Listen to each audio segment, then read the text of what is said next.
बाबांचे सेवक श्री रवीजी कडाव साहेबांना विनंती आहे की आपण माईक जवळ येऊन बाबाच्या शिकवणीवर विचार मांडावे अशी मी आग्रहाची विनंती करतो.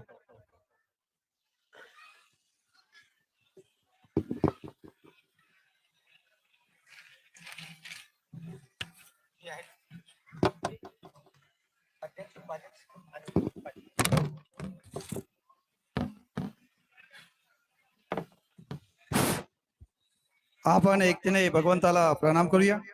भगवान बाबा हनुमान जी को प्रणाम. महान त्यागी बाबा जुमदेव जी को प्रणाम. परमात्मा एक. भगवत प्राप्ती करता निष्काम करून साधना करता परमपूज्य परमात्मा एक सेवक मंडळाचे परमपूज्य परमात्मा एक सेवक मंडळ नागपूरच्या वतीने बाबाच्या आदेशाप्रमाणे आजचे मासिक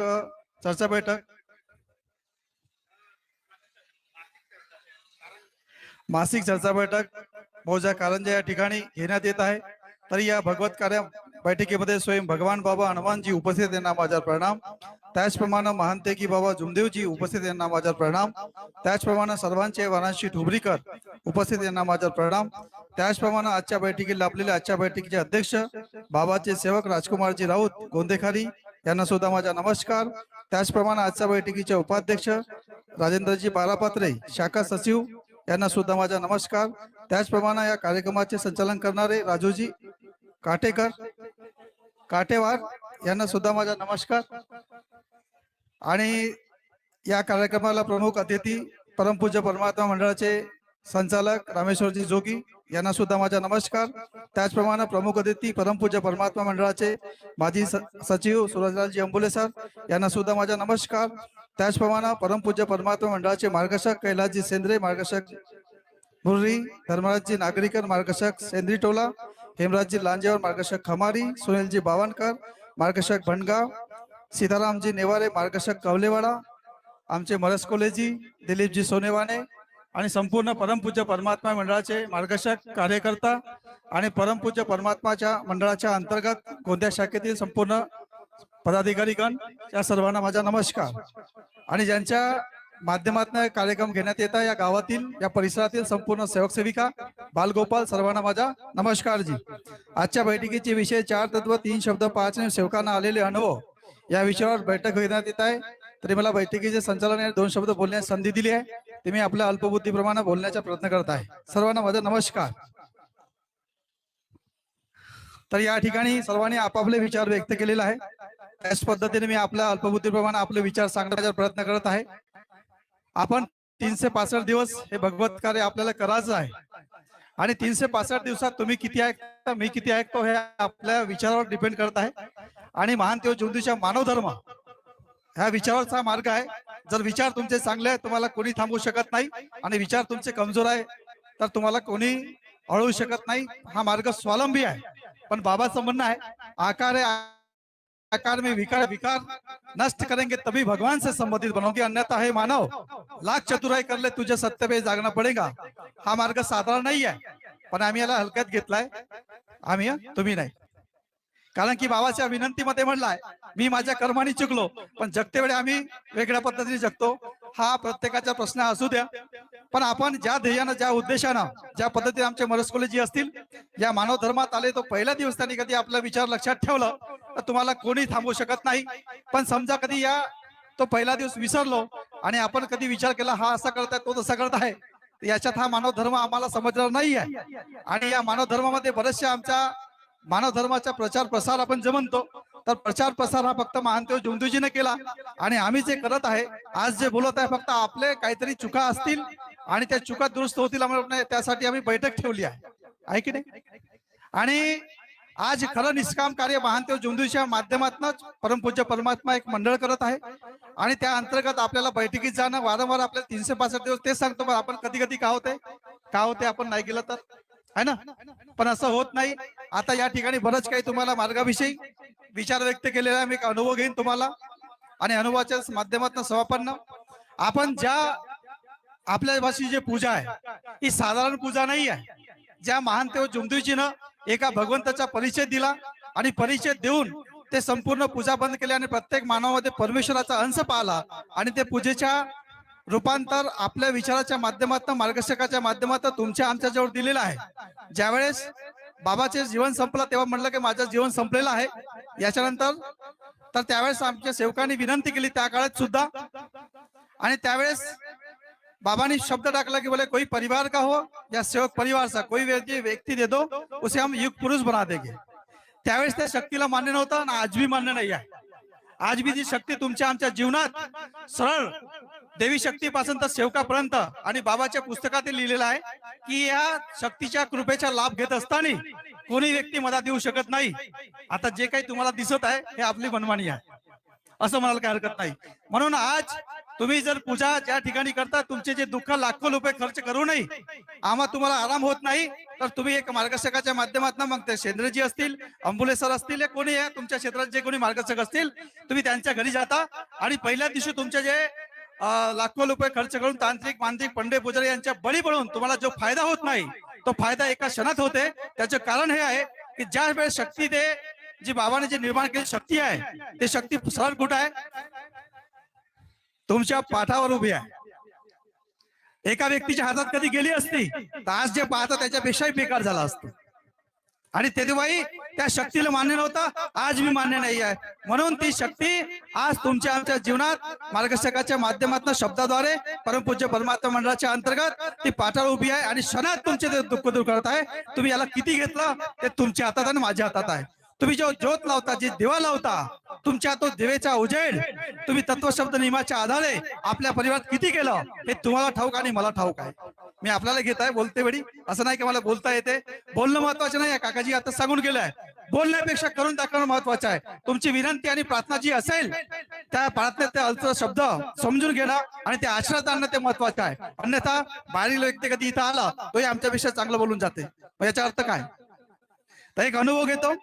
एक 12 वर्षाचे त्यागाचे कार्य आले आणि त्यागाच्या कार्यामध्ये एक बाई मला शेवटच्या प्रसाद झाली त्या प्रसादीच्या दिवशी फोन आला. आता मनात प्रश्न असेल तुम्हाला का बरं फोन येते, नाही काय मार्गदर्शक आहे का तू, तुला काय अधिकार आहे का? अरे प्रत्येकाला अधिकार दिलाय. बाबाने म्हणलं सेवक की सेवक को छुडाएगा, कोणाला म्हणलंय? आता या ठिकाणी अंबोले सर आहेत, आता आमचे सचिव बनले तर पहिले सेवकच आहेत की नाही, डायरेक्ट सचिव बनले. म्हणून सेवक की सेवक को छुडाएगा हा माझा अर्थ बोलण्याचा होता. आणि अशा वेळेस त्या सेवकाने मला फोन केलं, अशी म्हणे भाऊ आमच्याकडे 41 दिवसाचे त्यागाचे आहे 12 वर्षाचे त्यागाचे कार्य झाले आणि त्यागाच्या कार्यामध्ये माझ्या आईला औषध लागली नाही, पण आज तिची तब्येत बरोबर वाटत नाही, का करायला पाहिजे? आता मला तुमच्यासारख्या लोकांचा सहवास आहे आणि त्याच्या माध्यमातून अनुभव आला.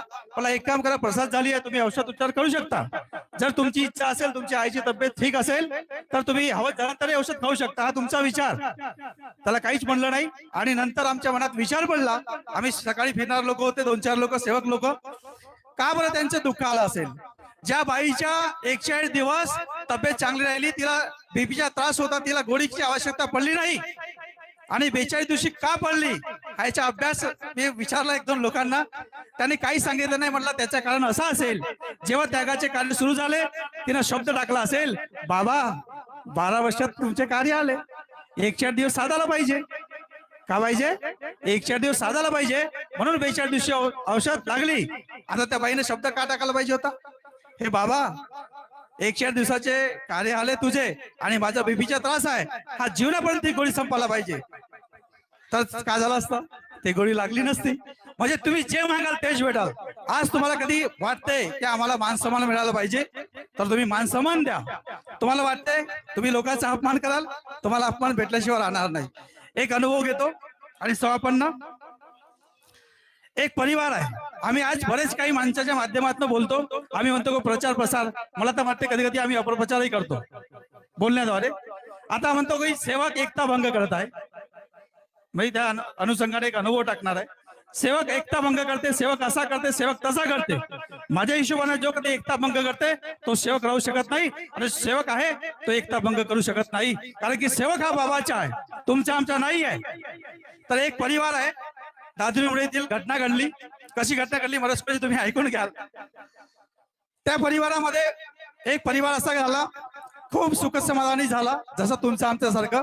कालांतराने त्याच्या मनामध्ये उत्सुकता वाढली, गाडी घोडी सब झालं, गाडी झालं, सब काही झालं, खूप छोटासा भाजी व्यवसायापासून खूप मोठा व्यक्ती बनला आणि कालांतराने त्याच्या मनात आलं गावातील लोक आपले ऐकत आहे आणि त्याला का आपण म्हणतो शहाण पण म्हणतो की नाही, म्हणजे बोल ना समोर समोर कोणत्याही गोष्टीमध्ये लोक त्याचे ऐकायला लागले आणि कालांतराने त्याच्या मनात विकृती का निर्माण झाली ते भगवंताने का घडलं माहित नाही. त्याने व्यसन सुरुवात केलं, मग सट्टा असो, जुवा असो, बेबिजार असो, त्यांनी सुरुवात केलं आणि कालांतराने एक दिवस असं घडलं की त्यांनी ते फोटो आहे जे भगवान बाबा हनुमानजीचे फोटो अंगणात नेऊन फोडले, त्याच्यावर नाचायला लागला आणि ज्या दिवशी त्याचा जो सण घडला, अनुभव खूप मोठा आहे पण आता वेळ कमी असते पण शॉर्ट सांगत आहे, आणि ज्या दिवशी त्याचा जे शेवट घडला एक दिवस शेवटच्या दिवशी त्यांनी माळ टाकली आपल्या गळ्यात. तिरोडा तालुक्यातील धात्री उमरी गाव आहे, त्याचं नाव थोडं मी मागे पुढे विसरलं आहे. तर त्यांनी गळ्यात माळ टाकली आणि पूर्ण गावभर फिरला, नाचायला लागला आणि त्या अंगणात झोपला. त्याला वाटला पत्नीला की हा आता तर पेला खाला का करायचं, जेव्हा सकाळी पाहून पाहत आहे तो व्यक्ती मरून राहिला.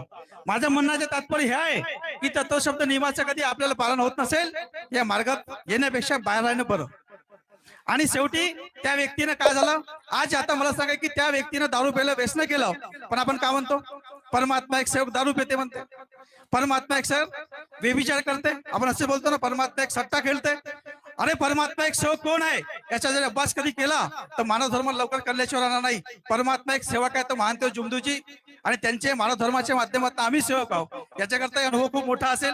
माझं तात्पर्य सांगायचं एकच आहे की एक व्यक्ती करते आणि त्याचा परिणाम आम्ही आता कधी म्हणू का त्या उमरी धात्री गावातील लोकांनी केलं, तो व्यक्ती चुकीचा होता, त्याने आपलं चालवलं, संपूर्ण राज्य केलं आणि आज काय झालं. माझं सांगायचं तात्पर्य की सेवक लोक जे आहे ते एकता भंग करू शकत नाही. आज भी इमान आहे इमान राहील, बेमान आहे बेमान राहील आणि शेवटपर्यंत संपणार नाही. फक्त आपल्याला संगत कोणाची करायचं आहे हा तुमच्या आमच्या हातात आहे आणि चांगल्या मार्गदर्शकाच्या सानिध्यात राहा, चांगले विचार ठेवा. म्हणून माझं एकच म्हणणं आहे की देवी शक्ती आता परमेश्वर कुठे आहे, परमेश्वर हा निरांकार आहे, चैतन्यमय, सृष्टीचा निर्माता, विधीच्या विधाता आहे. त्यांनी अख्ख्या जगाला बनवलंय, त्याची आराधना आमच्या बाबांनी केलेला आहे आणि जो तत्वशब्द नियमाला स्पर्श करेल त्याच्या जीवनात पायाला काटा करणार नाही, केसाला धक्का लागणार अशी आम्ही आमच्या बाबांनी दिली आहे. अशा बाबाला सोडून इकडे तिकडे कुठे भटकू नका आणि मंडळाचे कार्य करा. आणि आराम का होत आहे, ज्यावेळेस आम्ही आपल्या परिवारासाठी योग मागतो, तुम्ही आपल्यासाठी मागता, बरस कॉलेज आपल्यासाठी, मी आपल्यासाठी, पण ज्यावेळेस शक्ती ते निर्माण झाली, देवी शक्तीचे संकल्पना कळली, बाबाला कळलं की परमेश्वर कुठं आहे, तर त्यावेळेस बाबाने काय म्हणलं, कसा योग मागला असेल परिवारासाठी नाही ना, का म्हणलं या पृथ्वी तलावर जो कोणी माणूस भगवान बाबा हनुमानजी आणि महानदेव जुमदेवची नाव घेईल त्याला तू दुःखातून मुक्त करशील. या शब्दावर ही शक्ती युगनयुगे आज उद्या वर्षानुवर्षे कार्य करणार आहे अशा शक्तीला, आणि म्हणूनच तुमच्या आमच्या माध्यमातून मार्गदर्शकाच्या शब्दाद्वारे ती शक्ती कार्य करते. पण आम्हाला असं वाटतं की माझ्यामुळे आराम होते, हा आमचा अहंकार आहे आणि अशा अहंकारापासून तुम्ही सावधान व्हा आणि आपल्या मनातील विकार दूर करा. आज मी वेळ गेली नाही आहे आणि जे काही आहे ते तुम्हाला सर्व दिसत आहे. म्हणून चांगले चांगले मार्गदर्शकाचे म्हणणं आहे आंधळ हे जण नाही का. म्हणून सर्वांनी आपले तत्वशब्द नियमाच्या परिवारामध्ये जसे आपल्याला मार्गदर्शक शिकवणे करता आहेत त्याच पद्धतीने आपल्याला मार्गदर्शक लाभले आहेत. ते मार्गदर्शक आपल्याला कार्य सांगतात, त्याच पद्धतीने कुटुंब प्रमुख हा प्रत्येक घरचा आपल्या घरचा मार्गदर्शक आहे. काय म्हटलं मी, चुकलोत नाही ना. कुटुंब प्रमुख हा आपल्या घरचा मार्गदर्शक आहे. ज्या पद्धतीने मार्गदर्शक हा कुटुंबाकरता असते त्यांनी दिलेले तत्वशब्द नियम आपल्या परिवारात पालन होते की नाही त्याकरता त्या मार्गदर्शकांनी म्हणजे कोणी कुटुंब प्रमुखांनी आपल्या घरी कार्य करावं आणि त्यांना सांगण्याचा प्रयत्न करावा. हीच माझी विनंती. आजच्या प्रसंगी मला बोलण्याची वेळ दिली, तुम्ही मानसन्मान दिला, सर्वांचा मी आभार व्यक्त करतो आणि याच ठिकाणी आपले 2 शब्द समाप्त करतो. सर्वांना माझा नमस्कार जी.